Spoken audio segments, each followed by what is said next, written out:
Good morning. Welcome to Inquisition Update. My name's Tom Fress. I'll be your host for the next hour. It's my pleasure to be here, and now I wish to continue our reading and discussion of the book Codeword Barbelon, the second volume of the two-book series entitled Antichrist is a Woman Alive and Well Again by P.D. Stewart. Get it from luxverbi.org or any other fine Christian bookstore in this country. You may have to order it. This is a controversial book, and not all Christian bookstores are going to carry it. But a most essential read for those who wish to know what is really happening in this country today, and to whom do we blame the downfall of this once Protestant nation. We began reading the 61st chapter in this book, entitled Make America Catholic, one of the most important chapters in the book.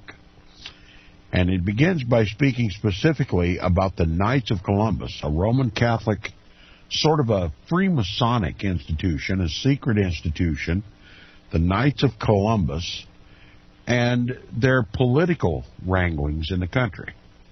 They select people for elected office. That's one of their major areas of concern in this country is politics. And one frequent guest of the program, Daryl Eberhardt, said in his neighborhood in Pennsylvania, one is not likely to be elected dog catcher unless he has the endorsement of the Knights of Columbus. Now, they have a slogan, MAC, which stands for Make America Catholic. And that is their aim, to make America Catholic. And it says, yes, reading in the second paragraph on page 423, if you're following along in the book, yes, make America Catholic. That's their slogan. And then they go about to conquer. According to our Sunday Visitor, the official journal of the Catholic Church in America, quote, it is the duty incumbent on us as Catholics to spread the word and make America Catholic. It is the goal of every bishop, priest, and religious order in America, unquote. Americans, Rome intends to lay the heavy hand of a Catholic state upon your great country and crush out the life-giving democratic principles of Protestantism from America. You'll find full proof of this assertion in the book American Presidential Campaigns and Elections. And I gave the wrong citation for that yesterday. That is authored by William G. Shade, and it was published by Sharp, M.E. Sharp Company in 2002. You can get a copy of that and read these quotes. The author says, but I guarantee you that were you to write to any Roman Catholic politician or leader, asking certain questions relative to the teachings of the Catholic Church which conflict with the Constitution of the United States, they will not answer your questions, but will evade each point and respond to you in a manner as if the teachings and workings of the Roman Catholic Church were above reproach and ought not to be questioned.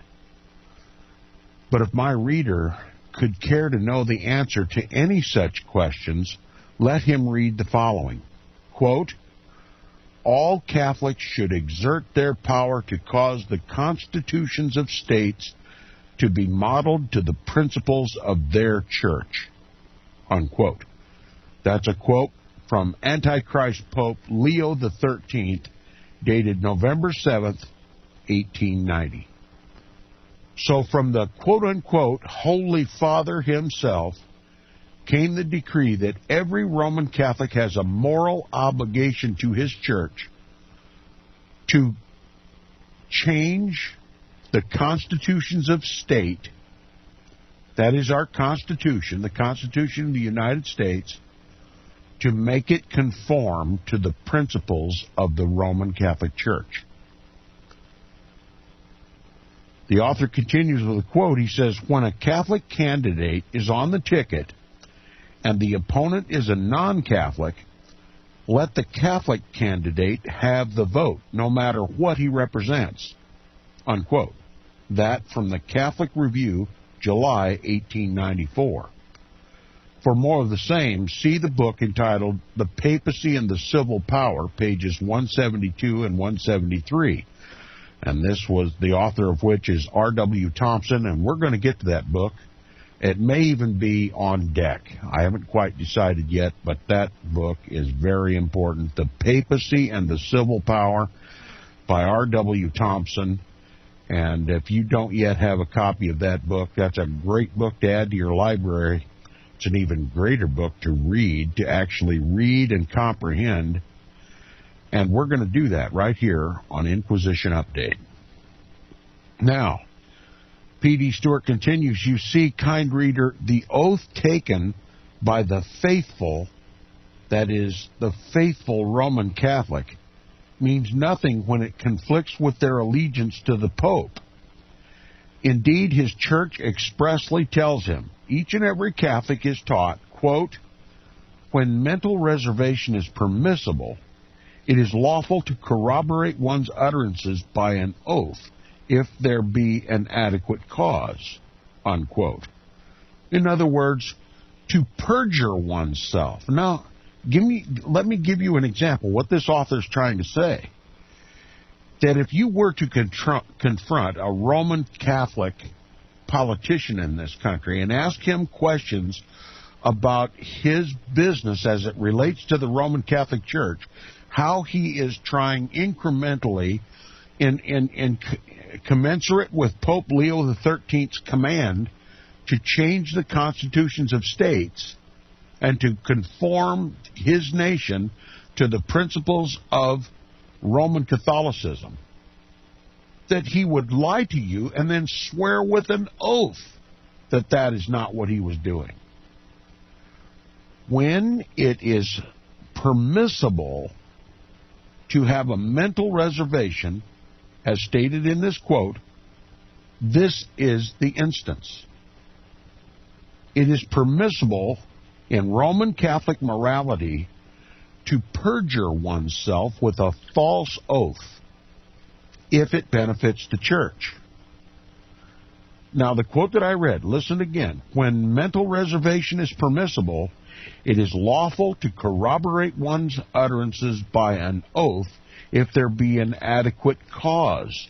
And this comes under the definition of the word perjury as it is found in the Catholic Encyclopedia, Volume 6, page 696.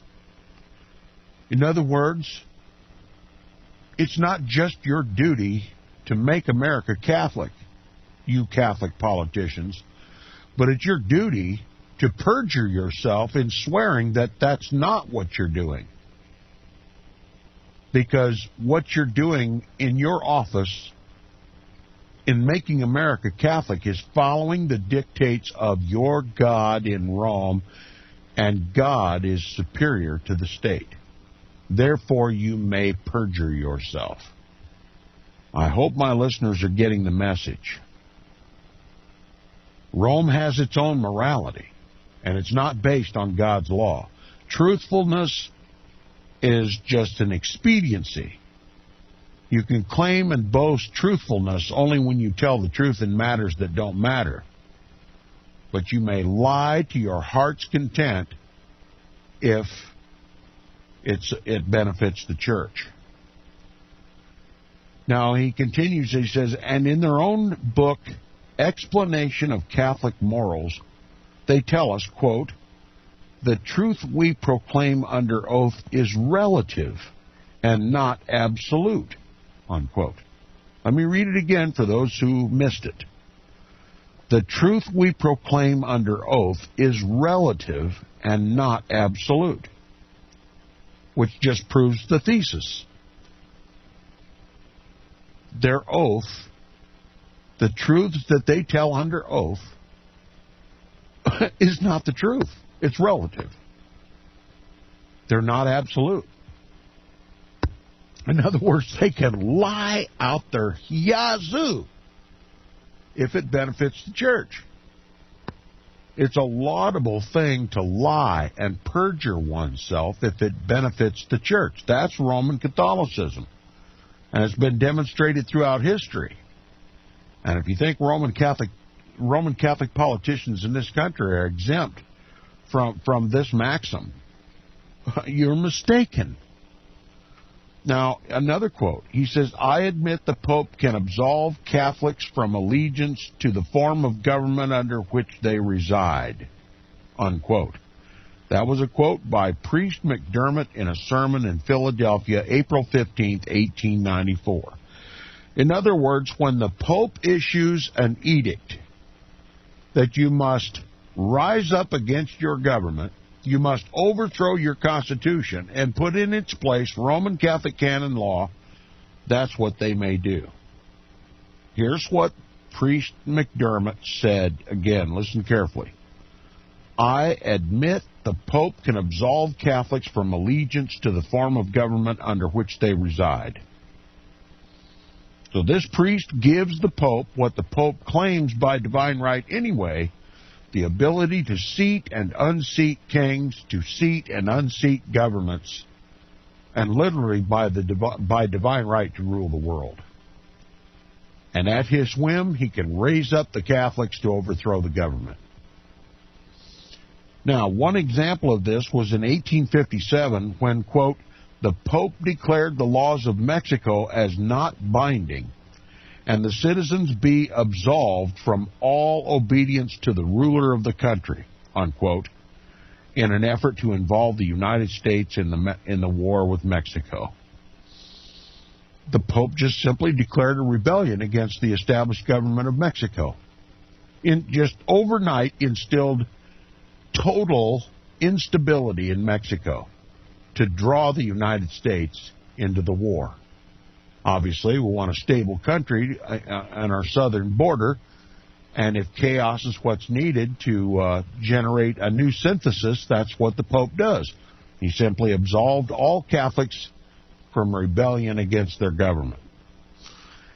Now, many years ago, Dr. McDaniel warned, quote, of all countries, the Pope wants to control this country, America. Yes, they have already promised Papa that the United States will be his in the not-too-distant future. And they will also establish the Inquisition here, too. Only at the moment they are on boycott because they cannot and dare not kill yet. But they have already shackled the press and hold the leading politicians in America in the palm of their hands.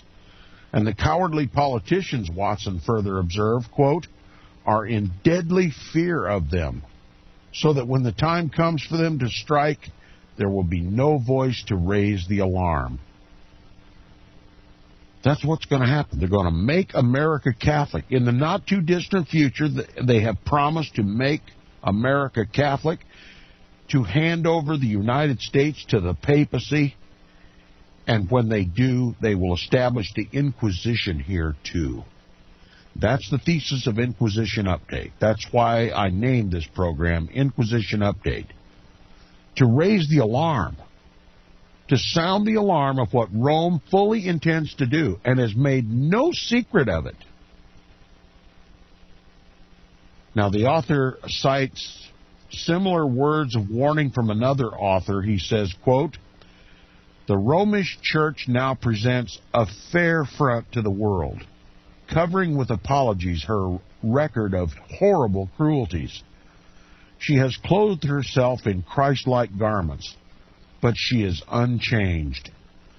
Every principle of popery that existed in ages past exists today. The doctrines devised in the darkest ages are still held. Let none deceive themselves. The popery that Protestants are now so ready to embrace and honor is the same that ruled the world in the days of the Reformation, when men of God stood up at the peril of their lives to expose her iniquity. She possesses the same pride, the same arrogant assumption that lorded it over kings and princes and claimed the prerogatives of God.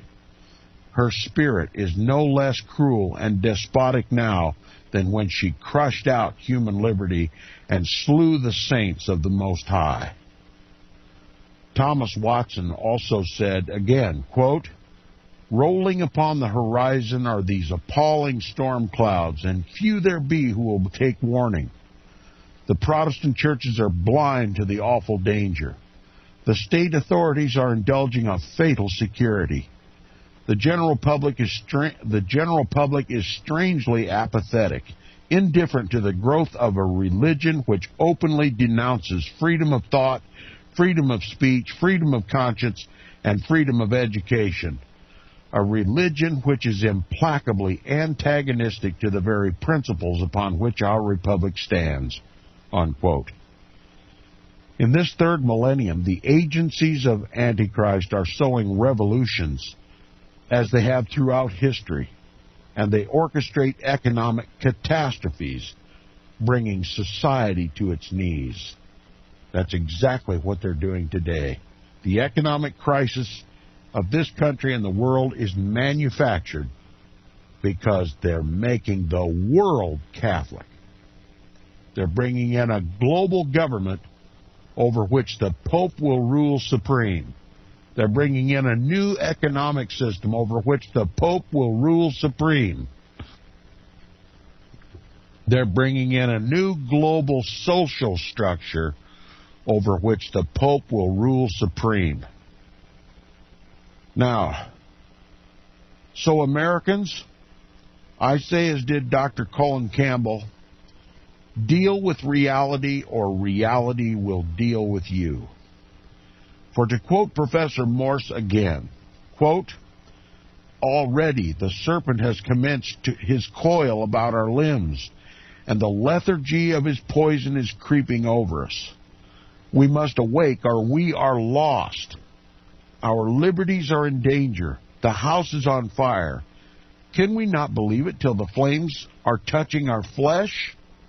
Is not the enemy already organized in our land? Can we not perceive all around us the evidence of his presence? Have not the wily maneuverings of despotism already commenced? Is he not inveigling our children to his schools? Is he not intriguing with the press? Is he not usurping the police of this country and showing his front in our political councils? Because no foe is on the sea, no hostile armies on our plains, may we sleep securely? Shall we watch only on the outer walls, while the sappers and miners of foreign despots are at work under our feet and steadily advancing beneath the very citadel?" Unquote. No. We must rouse the American people from their deep stupor and fancied security with the words, "The Philistines are upon us," unquote. Americans, your liberties are much endangered, and yet you are blind to your awful and imminent peril. You live under a fatal security. You have come to accept the notion that there is no need to fear a rival of that deadly upas tree called Catholicism. Nay, you are indifferent to the fact that a religion which once tortured and slaughtered tens of millions of your forefathers and almost annihilated the religion of Jesus Christ is once again in the ascendancy in your land, in your courts, your government, and social policies. What more can I say to awaken you, Americans? Hear the words of Thomas Watson, one of your own countrymen. Quote, "It was but yesterday that the Roman peril was only a small cloud, no larger than a man's hand upon the distant horizon. Now it is the storm cloud which darkens the whole land. It was but yesterday that the Roman Catholic priest avoided the public eye and passed you on the street with a humble, deprecatory smile which seemed to mutely plead for permission to exist. Today, the Roman Catholic priest is the most insolent and arrogant man in America. The laws will not touch him. The politicians do his bidding. The press is afraid of him. Protestant pulpits no longer dare to fulminate against him. His powerful hand controls Congress and the president. He is forcing his church into the union with the state. His greedy paws are raking public funds out of municipal, state, and national treasuries for the use of his church. Our juvenile courts are furnishing slaves to his houses of the Good Shepherd. Make America Catholic is the slogan now publicly proclaimed at monster Romanist gatherings. Unquote. And now a poem. It's entitled America Conquered. It says, America conquered, the land of the brave, where the star-spangled banners of liberty wave, where the dust of the valiant lies low in the sod, with the altar above him he raised to his God. America conquered, and conquered by whom? What steel-armored legion hath spoken her doom? Hath England sent over her armies of pride, and her sword in the blood of young liberty dyed? Have the hearts of our sons from their bravery turned to wear the vile fetters their ancestors spurned? Doth the star-spangled banner lie rent on the shield, and the eagle of freedom drop slain on the field? Not these, oh, not these are the conquests. The plain bears not on its bosom one crimson stain. Yet strife there hath been, and the challenging word, and great men have fallen, but not by the sword. Lo, far over America's beautiful soil is scattered the legion who gather the spoil. The scorned and the degraded of Europe's high powers, their land have deserted to desecrate ours. They come o'er the foam and the wild sweeping sea to darken the land, at the bright land of the free. O sons of America, list to the cry, the loud, fearful warning that rings to the sky. The above stanzas were written by a lady, it is said, on hearing a Roman Catholic party of foreigners who adopted on a very public occasion the motto, "We've conquered America." Very eloquent words from this lady, very perceptive words, that the enemy that this nation faces, it faces from within, not from without. Now, said the First American Catholic Missionary Congress in 1978, volume 1908 thereof, on page 456, quote, "Let us then, without wearing the badge of our religion on our sleeve, be earnest, consistent Catholic Americans, ever taking our share of the labors and responsibilities which fall to us in advancing the Catholic cause." Yes, that is how they are working to advance the Catholic cause, without wearing the badge of their religion on their sleeves, but ever consistent in their objective to make America Catholic. And that's exactly what they're doing. For people who are at a loss to discover what really ails this country, look no further than the Pope of Rome and his loyal Roman Catholic priestly hierarchy and their control over our government, our press, our financial institutions, and every other vital aspect of this country. The author closes with some very important quotes. He says, as Sperry said, and I adapt his words to the circumstances of our times, quote, "For American people to close their eyes to the efforts of the Church of Rome to extend her influence and to secure to herself dominion over your country is criminal. And for those whom God has placed as watchmen upon the walls to refrain from sounding the alarm in the holy mountain is to render themselves responsible for all the injuries which the cause of Christ in our common country or individual persons would suffer from such negligence. That's the imperative of Inquisition Update. That's what energy causes me to breathe every breath of my life. Listen to it again. For American people to close their eyes to the efforts of the Church of Rome, to extend her influence and to secure to herself dominion over your country is criminal.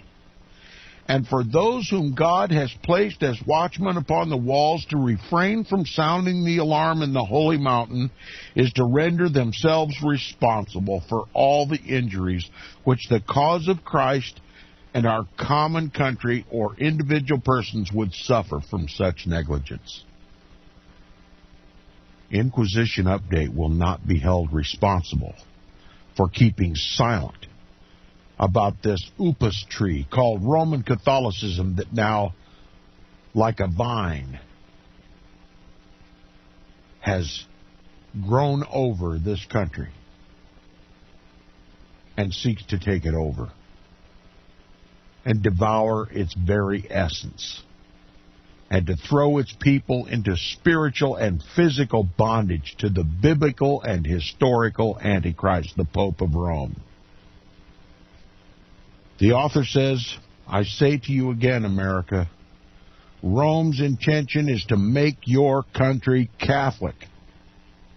Thomas Watson said, misguided Protestants are crying, Africa for Christ, or Korea for Christ, or China for Christ. But the American Roman Catholics are shouting, America for the Holy Father. Unquote. The battleground is right here in the United States of America, the last great bastion of Protestantism in the world. It has surrendered. It has forgotten its Protestant heritage. It is totally ignorant of who the Antichrist is or what his goal is in the world. It's the papacy. He's the man of sin, the son of perdition, the one who seeks to fulfill Lucifer's false prophecy of Isaiah chapter 14, verse 12 through 14. America is the battleground.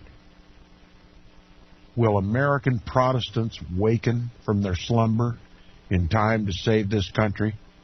Or is it doomed to become Catholic? Chapter 62 is entitled, What Popery and Democracy Allied?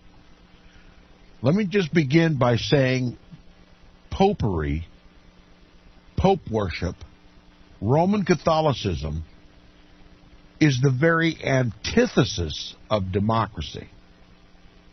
Now, I'm not here lauding democracy. I understand that democracy is mob rule. What we have in this country is a republic. But I'm talking about democracy as it is defined as the people ruling themselves or electing their own government. This is not the case in Roman Catholicism. The people in the Roman Catholic Church have no say over their church. They can't elect a priest, a bishop, an archbishop, or a pope, or anything. They cannot question the teachings of their church. It is a totalitarian, authoritarian dictatorship. The Roman Catholic Church is not, by any stretch of the imagination, anything but the antithesis of democracy. But yet in this country, Roman Catholics profess democracy. The papacy champions human rights, but it's all a lie. That's the thesis of this chapter. Listen carefully. First, a quote from H. Grattan Guinness of London, May 1st, 1887. He said, "The notion grew up among us that there was no need to fear any rival of that deadly upas tree, referring to Roman Catholicism. And Thomas Edward Watson said in 1913, the deadliest menace to American liberties, speaking of Roman Catholicism, the deadliest menace to American liberties. The author begins by saying, of late, a rather strange development has taken place. The Roman Catholic Church, her Jesuits, and several recent popes have been proclaiming themselves as champions of human rights and the dignity of man, and telling us that the bounds of freedom will be bordered under their rule. The bounds of freedom will be broadened under their rule, which they say will be achieved through what they call social justice. Are these familiar words to regular listeners of Inquisition Update? We've been talking a lot about social justice lately. Social justice is a buzzword that is simply in reference to Roman Catholic social dogma. The papacy, by divine right, has arrogated to itself the power to dictate how society will work. It's an entire body of study at the Vatican. Naturally, if the papacy believes that he has the divine right to rule the world, then he also has the divine right to dictate how every man, woman, and child in the world will live. He's the Lord of the social structure of the world. That is his self-arrogated title. Now, the papacy, that unrelenting, dictatorial, totally authoritarian, divine right monster, the biblical Antichrist, is now talking about social justice. It's a contradiction above all contradictions.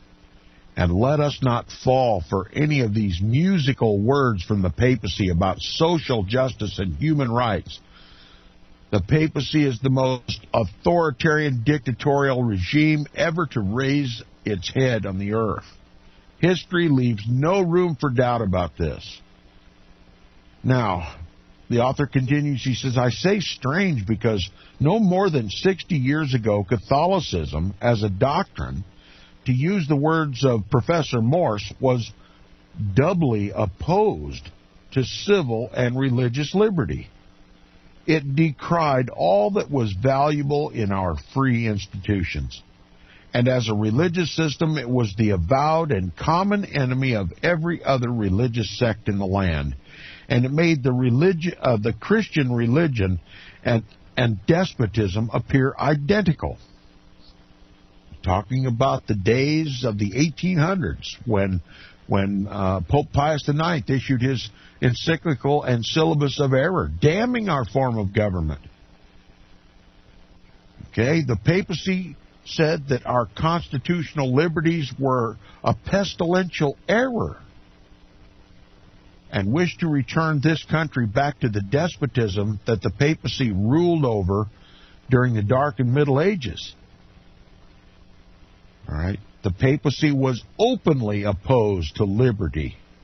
Now, it seems to have changed its face and now seems to be the great arbiter of human rights and liberties. But my, what a transformation has come over Catholicism of late, says the author. Whatever became of her great boast, semper eadem, which means always the same? What has brought about this solecism in her politics? Could it be, as Professor Morse said, quote, this is the tyranny that hopes to escape detection by assuming the name and adopting the language of democracy? Unquote. I ask, can Catholicism as it exists today in the hearts of its adherents and in the Church's canons and rule books be a friend, an ally even, of democracy? No, it cannot. That is a fact needing little articulation, as the evidence in support is altogether overwhelming. But the Roman Catholics, no doubt, will not accept this bare assertion of mine, so I must, to their discomfort, set out to prove it. In vocally promoting human rights, workers' rights, etc., the Roman elements seek to efface, quote, not only the indignity of days, but of centuries, unquote, and this determination of theirs, quote, gives them an implacableness of aim that never pauses at the most circuitous toil, nor turns aside from its purpose, unquote. How else can we explain the Roman Catholic Church's about-face turn while yet claiming she has never erred? The popes, as always, use language as a dainty device. By their sagacity, which they wield with the untiring vigilance of adaptation, by skill and cunning, they advance themselves by making their church necessary to the state, even going so far as to volunteer vocal animosity against their old friends, suddenly turned into enemies, the infidels and the liberals broadly defined. We need only understand what all this amounts by looking at the impotence to which it has led the press, the politicians, and the people, the latter of whose intelligence, with limited exceptions, have been dumbed down by the media and their own gross sensuality. The minds of many are so filled with tripe and banality that psychologist Ernst Ferdinand says there is an, quote, atrophy of mental and spiritual qualities, unquote. Many today are more concerned with their image, their hairstyles, their Facebook or other social network web pages, their iPods, their sports teams, with Entertainment Tonight, etc., than they are with their minds. Some won't even show interest in their own health unless it's a topic of Oprah or Dr. Oz. The latter program, while good in its intentions, has been made comically entertaining. For many, it seems, the highest ambition is the good life, as drawn from the values of people calling themselves stars or celebrities, most of whom seem to have only libidinal instincts. But we have digressed, says the author. Returning to the subject proper, of course, the papists will tell us that, quote, the allegiance which Catholics hold to be due and are bound to pay to their sovereign leaders and to the civil authority of the state is perfect and undivided, that neither the Pope nor any other prelate or ecclesiastical person of the Roman Catholic Church has any right to interfere directly or indirectly in civil government, nor to oppose in any manner the performance of the civil duties which are due to the state, for according to their doctrine, quote, submission to a divine teacher, for example the Pope, is neither disloyalty nor the surrender of mental and moral freedom, unquote. Do you see the contradiction? While they profess that the Roman Catholic Church doesn't have any business meddling in government, the very foundation of the Roman Catholic Church says you must take over the government and make it Catholic. The author continues, she says, but this Catholic understanding of submission is a grotesque insult to our reason as well as an outrage to our consciences. The reader should pay little attention to it because the eccentric opinion upon which it is founded is expressly disavowed in all the Catholic Church's writings. The reader must understand that the Church of Rome and her able advocates merely ape at us when they speak of human rights, the dignity of man, or the inviolable rights of mankind. Such notions are anomalous, yea, inconsistent with her own dogmas. How could any intelligent, objective individual say otherwise when the Roman Catholic Church has pointedly said, quote, all Catholics should exert their power to cause the constitutions of states to be modeled to the principles of their church, unquote. This is Caesareanism, ultramontanism, which the Roman Catholic Church says is, quote, identical with perfect Christianity, unquote. Prime Minister Gladstone Williams well said of Rome's arrogations, quote, the Rome of the Middle Ages claimed universal monarchy.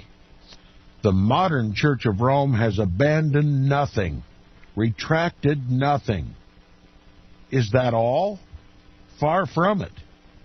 The worst by far is whereas in the Middle Ages there was a brisk, vigorous, and constant opposition to these outrageous claims, now in this 19th century of ours, this same opposition has been put out of court, and it is impossible for persons accepting those decrees of papal supremacy justly to complain when such documents are subjected in good faith to a strict examination as respects their compatibility with civil rights and the obedience of subjects, unquote. The presumptuous Cardinal Gibbons in his book Faith of Our Fathers alludes to Magna Carta and says it is, quote, the greatest bulwark of civil liberty, the foundation of constitutional freedom, unquote.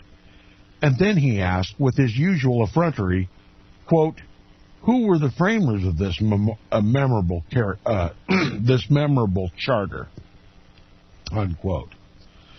Of course, we know it was Archbishop Langton of Canterbury and the Catholic barons.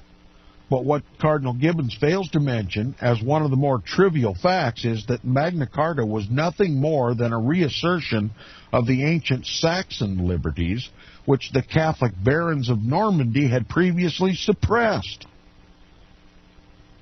Another omitted triviality, says Watson, is that the Pope was so incensed by the patriotic conduct of Stephen Langton and the Catholic barons that he disgraced the Archbishop and excommunicated the barons. Truthful James, that is, Cardinal Gibbons, said Watson, is a typical Jesuit, and he is never so sweetly unctuous as when he is cajoling and gulling non-Catholics with glossy lies, unquote.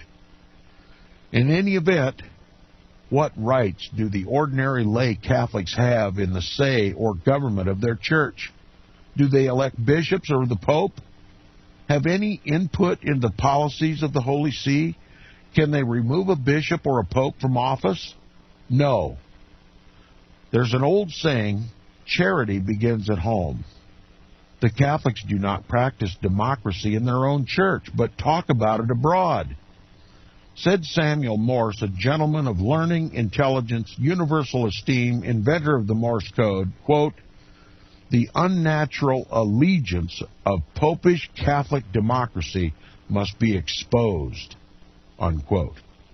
Morse further said, popery as a religious system, it is the avowed and common enemy of every other religious sect in the land. The Episcopalian, the Methodist, the Presbyterian, the Baptist, the Quaker, the Unitarian, and the Jew are alike anathematized, are together obstinate heretics in the creed of the Roman Catholic Church. He wages an indiscriminate, uncompromising, exterminating war with all. As a political system, it is opposed to every political party in the country. Popery in its very nature is opposed to the genius of our free system, notwithstanding its affected, artful appropriation of the habits and phraseology of democracy. What? Popery and democracy allied? Despotism and liberty hand in hand? Has the sovereign pontiff turned Democrat in the United States? Let us look into this incognious coalition, this solecism in politics, popish democracy. Do popish bishops or priests consult the people? Have the people any voice in ecclesiastical matters? Can the people vote their own taxes? Or are they imposed upon them by irresistible priests? Do the bishops and the priests account for the manner in which they spend the people's money? Has popery here adopted the American principle of responsibility to the people? a responsibility which gives the most insignificant contributor of his money towards any object a right to examine into the manner in which it is dispersed? No.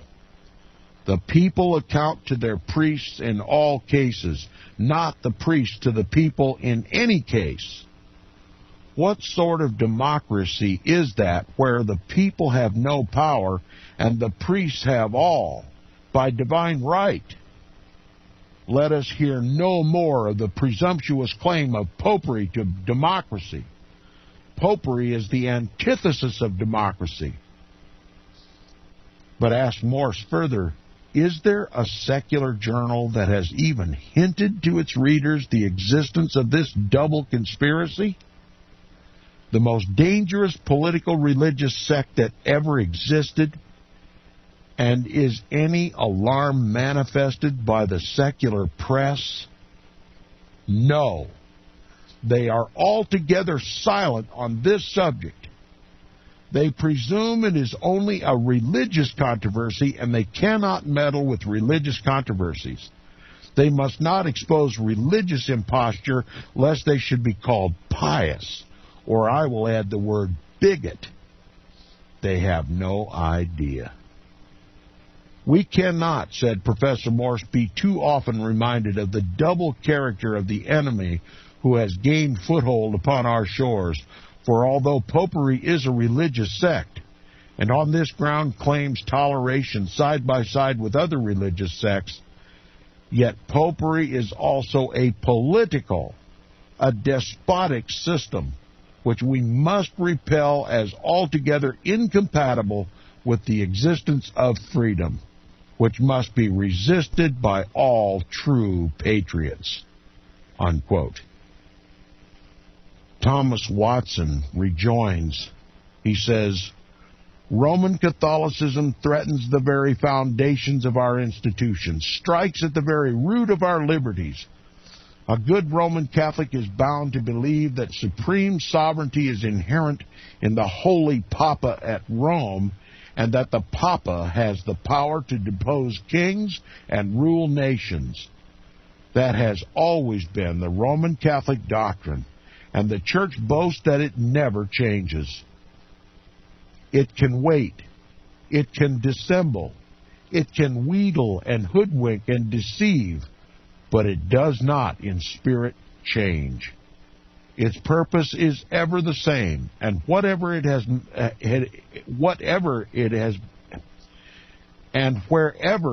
been master, it has been a blight." Bishop Gilmore of Cleveland, Ohio, in a Lenten letter published in 1883, wrote, quote, "We are Catholics first and citizens next. God is above man, the Church above the state." Unquote. And that's the thesis behind Roman Catholicism. That's the true thesis of Roman Catholicism. And any speech whatsoever, no matter how eloquent, no matter how soothing, coming from the Pope about human rights should be denounced immediately as lies. Despotism is upon which popery thrives. Popery could not exist were it not for despotism. The author concludes, he says, "There, reader, the Orthodox Roman Catholic doctrine. It is at deadly war with Republican institutions," says Watson. "What the Roman Catholics are aiming to do is to give us presidents and cabinets that will look to Rome for their orders. When we naturalize a foreigner, we compel him to take an oath renouncing allegiance to any and all foreign powers. But the Roman Catholics of America are bound to obey as their supreme infallible master an old Italian priest sitting enthroned upon the slippery but powerful politicians of the Vatican. The profession of faith sanctioned by the Catholic Council, which is held in Baltimore in 1884, contains the following oath of allegiance: I pledge and swear the obedience to the Roman Pontiff, Vicar, of Jesus Christ, unquote. Every Roman Catholic is a potential fifth column, an enemy fifth column, loyalty to the papacy and the overthrow of our constitutional liberties in favor of papal dictatorship.